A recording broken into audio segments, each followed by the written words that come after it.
week on Did Y'all See, we're talking about Monica and Shannon Brown and when you should take your ring off, Kobe Bryant cutting his parents off for 3 years, and Aisha Tyler's very sad divorce announcement. Get into all this tea on Did Y'all See.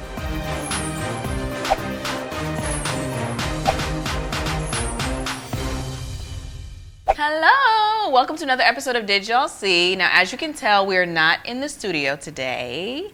We're out of the studio, but we thought it would be a nice Flashback Friday moment to take it back old school Did Y'all See when we used to sit at our desks. So this is where it all happens, y'all. Don't judge us. So this week, we're talking about Monica and Shannon. There's a whole lot of rumors and speculations about what's going on with their relationship. And things got really interesting when Monica was seen at a performance recently and she wasn't wearing her wedding ring. So we really don't know what's going on with their situation, but we can apply it to our own lives and ask the question, if you were going through a tough time in your marriage, would you take your ring off, and how soon?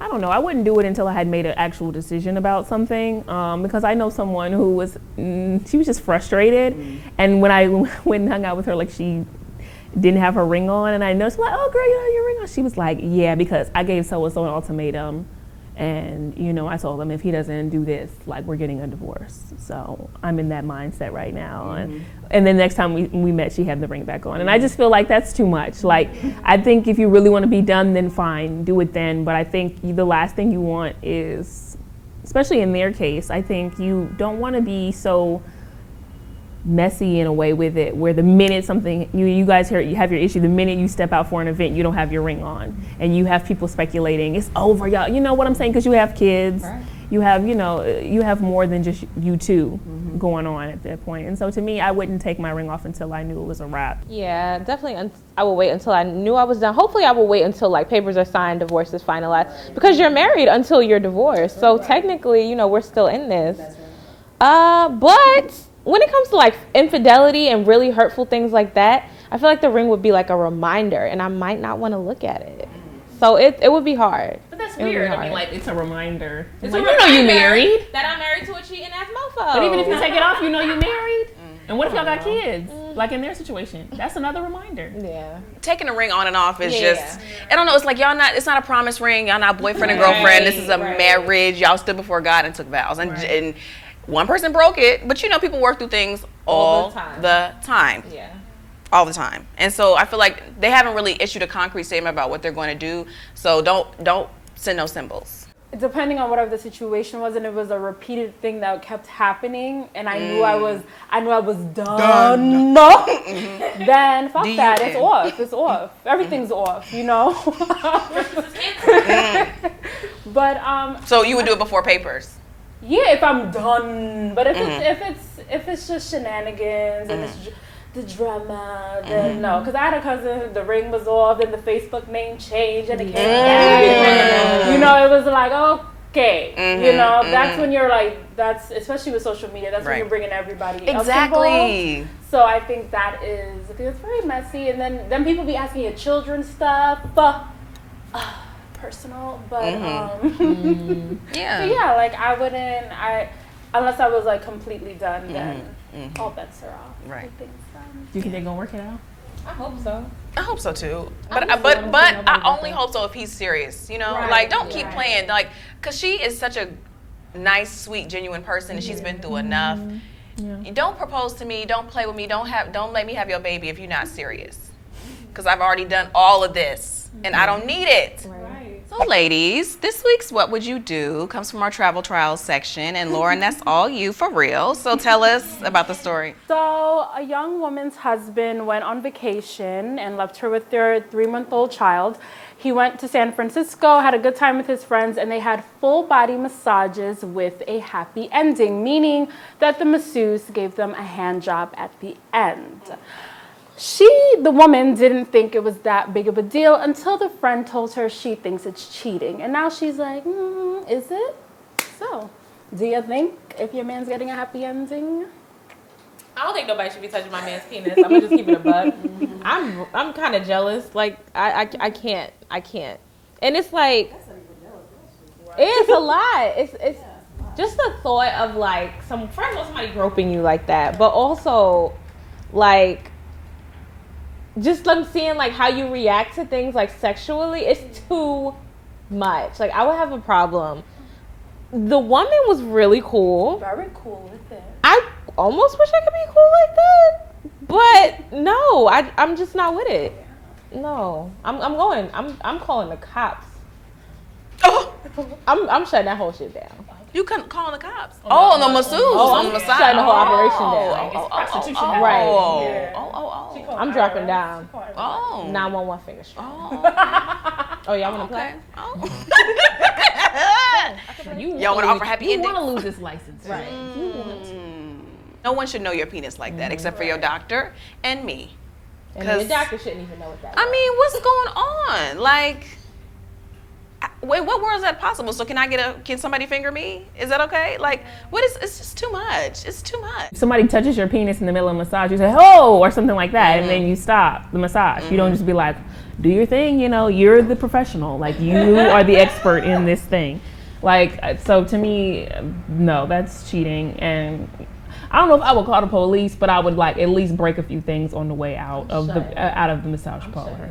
I would flip over a few tables on the way out. Nobody gets a happy ending. I don't know if I would address the massage parlor people because that's what they do. I would be mad at my husband. Like, that's your job to stop that. He requested. That's the thing. Like, you can go in for a full body massage, but you have to request He requested it. the washcloth special. Yeah, like, you know better. You know. That's you. They trying to get their money. No. If they feel okay. requested it, B? Yeah, and it's a $50 extra. So he paid $150 in total for a full body massage. That's like being mad at your man because he went into the champagne room at the strip club. Right. He walked right up in that mug.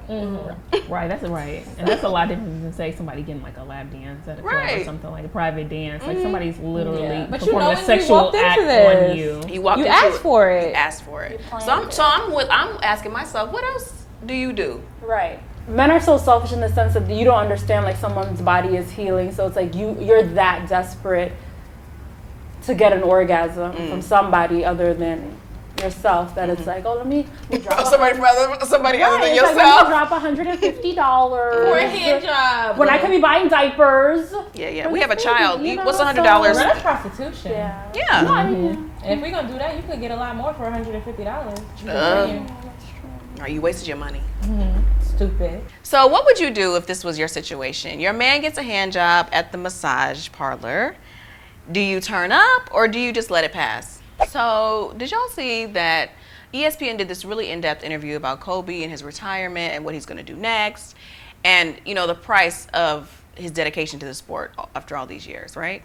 So in the interview, he talks about his relationships with different people, and one of them is his parents. And he said his relationship with his parents is shit because, among other things, they sold some of his high school memorabilia for $500,000 without Kobe's consent, trying to make money off of him and his name. So Kobe has stopped speaking to them, stopped interacting with them, hasn't seen them in 3 years. So what do you guys think about that concept of cutting your parents off? Would you cut your parents off? Does it depend on the relationship? And what would they have to do in order for that to happen? It was definitely wrong what they did, but my parents would have to be some extreme, like you're like abusing my kid, like some like next level stuff. And like you said before, even then, I would just try to work it out in a way to get them some help. And like, I can't really think of too many reasons that I would just dead my parents for 3 years. When you don't have that kind of personality where it's like, you do me wrong, I'm fucking done, son. Like, when you're not like that, it's like damn, mom, dad, like you might, like we were saying earlier, might find yourself being a little bit more distant, because it does depend on what they've done. If you sold my stuff, I mean, that's just jacked up. You know what I mean? So my feelings would be hurt. But at the same time, I think you have to also remember that if you want to be distant, that's cool, but I think cutting your family off for 3 years, which makes it seem like they probably have not seen your children, it's super cold over money when mothers and fathers fund your whole entire life, up until you become an adult. So, and take care of you and don't ask for anything in return. So if you feel like you get older and your children kind of don't really contribute to you, your well-being in a certain way, you might do some petty shit like that. It's one thing to cut your parents off when you're single by yourself, but when you have children, it's like an additional hurt because, your grandchildren, I think they deserve to know their grandparents. But I will say that I know people who have terrible relationships with their parents. And I think all of us have a decent relationship with our parents. And so we feel like we can't even imagine a scenario in which that would be possible. But But some people come from like really, like my friend comes from a really crazy situation, and she's had to cut her mom off at certain periods of time. But it was always been for maybe a week, 2 weeks, a month. Maybe she don't take phone calls or whatever till she gets herself together, and then she can come back and they can be good. But 3 years with no contact is a very long time, especially when you have young children, because children grow so fast and they've missed a lot in 3 years. So I mean, it just seems excessive, and I would be trying to work towards, you know, something. Maybe we're not gonna be like we used to be, but you know, something. And I think it's especially interesting given all that Kobe has done for his wife's parents, you know? That's just weird to like not talk to your parents for 3 years, especially if you like lived with them. You know what I mean? Like there wasn't any strange circumstances where you didn't know them like that, and then so I don't know. But I don't know, Kim seems like a cold person anyway, so. So, did y'all see that Aisha Tyler on The Talk recently announced to the world that she and her husband are getting a divorce? And there were a lot of rumors, but the announcement was really sad because she seemed like she had so much love for him, and he didn't do anything wrong. They just wanted different directions for their lives. So, what did you guys think about the announcement? It's really sad when people really love each other and they have to separate for reasons other than someone acting a complete fool.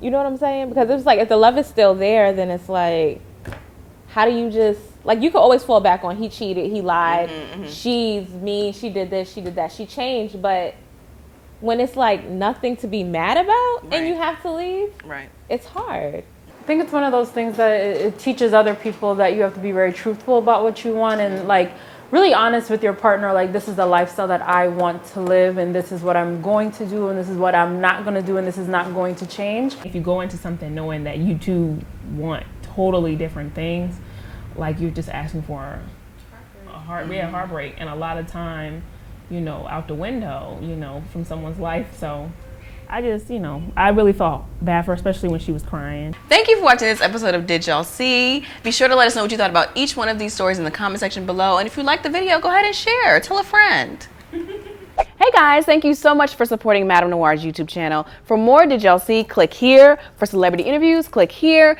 And for our new series, Ask a Black Man in Los Angeles, click here. And as always, subscribe.